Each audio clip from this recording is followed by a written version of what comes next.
বন্ধুরা দেখুন, আমি এখন এই যে বাচ্চাটা নিব, বাচ্চাটা আমি ডান চোখে দিব। দেখুন এভাবে এক ফোঁটা করে দিবেন।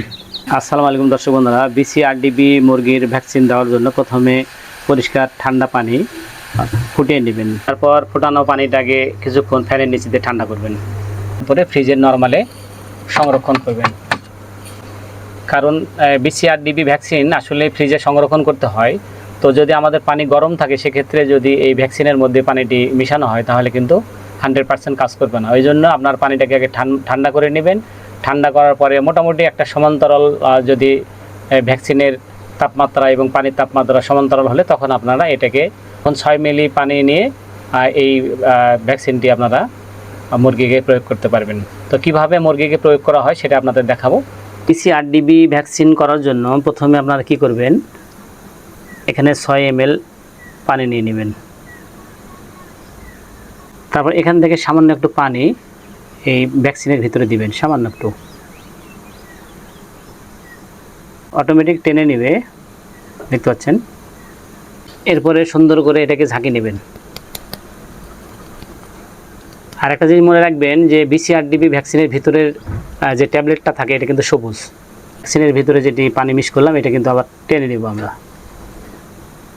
দর্শক দেখতে পাচ্ছেন আমার ভ্যাকসিনটি কিন্তু এখানে নেওয়া হয়েছে। আমি এখন মোটামুটি এখানে একটু সিরিঞ্জের মধ্যে মিক্স করে নেব। মোটামুটিভাবে এখন প্রস্তুত। আমরা এখন ইচ্ছা করলে আমাদের মুরগির বাচ্চা চোখে দিতে পারবো। তো এখানে আসলে এই 6 ml পানি, এটা কিন্তু 100টা মুরগির বাচ্চাকে দেওয়া হবে এবং আপনারা অবশ্যই একটি করে চোখে দিবেন। প্রথমে হয়তো ডান চোখে দিলেন, এই ভ্যাকসিন দেওয়ার 15 দিন পর, এক কথায় মুরগির বাচ্চার বয়স যখন 21 দিন হবে তখন আবার আপনারা বুস্টার ডোজ আবার এইভাবেই দিবেন। এখন যদি ডান চোখে দেন, পরে বাম চোখে দিবেন। তো দর্শক, আমরা এখন মুরগির বাচ্চাকে দিব। চলুন আপনাদের দেখাই। প্রত্যেকটা বাচ্চার ডান চোখে দিব। এরপরে যখন আমি বুস্টার ডোজ দিব, তারপরে আবার এই ভ্যাকসিনটাই 15 দিন, মানে এক কথায় বাচ্চার বয়স যখন 21 দিন হবে তখন আবার বাম চোখে দিব। একটু সতর্কতার সাথে দিবেন, একটু চাপ লাগলে বেশি পড়ে যাবে।